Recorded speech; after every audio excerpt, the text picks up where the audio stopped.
नमस्कार, आप देख रहे हैं N24 न्यूज गुजरात।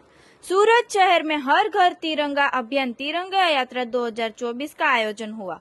सूरत शहर आन बान शान के साथ देशभक्ति के रंग में रंगीन हुआ।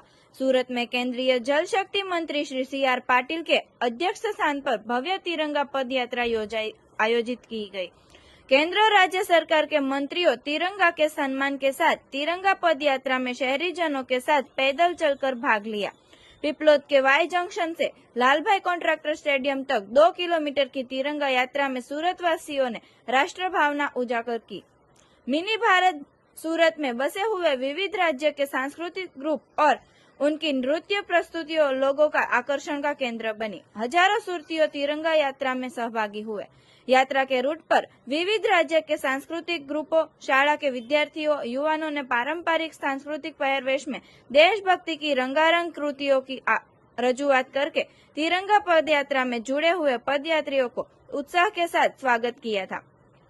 रमत-गमत, युवा सेवा और सांस्कृतिक प्रवृत्तियों के विभाग गांधीनगर और सूरत महानगर पालिका द्वारा आयोजित तिरंगा पदयात्रा को तिरंगा लहराकर केंद्रीय जल शक्ति मंत्री श्री CR पाटिल, गृह राज्य मंत्री श्री हर्ष संघवी, शिक्षण राज्य मंत्री श्री प्रफुल्ल पानसरिया, वन और पर्यावरण राज्य मंत्री श्री मुकेश पटेल सहित के महानुभावों ने प्रस्थान किया गया।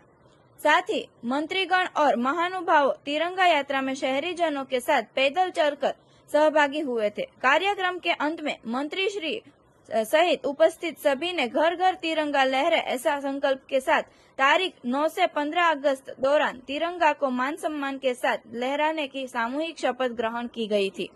तिरंगा यात्रा का प्रारंभ सिविल डिफेंस के डिविजनल वार्डन और समाज सेवक प्रकाश कुमार वेकरिया के गगनभेदी शंखनाद के साथ हुआ था। तिरंगा यात्रा में सांसद सर्वश्री मुकेश पटेल, सांसद प्रभुभाई वसावा, धारासभ्य सर्वश्री पूर्णेश मोदी, पूर्व केंद्रीय मंत्री और पूर्व सांसद Darshanaben Jardosh, mayor Dakshesh Mavani, municipal commissioner Shalini Agrawal, जिला कलेक्टर डॉक्टर सौरभ पारगी, जिला विकास अधिकारी Shivani Goyal, police commissioner Shri Anupam Singh Gehlot, city प्रांत अधिकारी श्री विक्रम भंडारी सहित जिला वहीवटी तंत्र और पालिका के अधिकारियों, हजारों युवानों, विद्यार्थियों और नागरिकों शामिल हुए थे। देखते रहिए N24 न्यूज गुजरात, सिर्फ हम तक ही नहीं सब तक।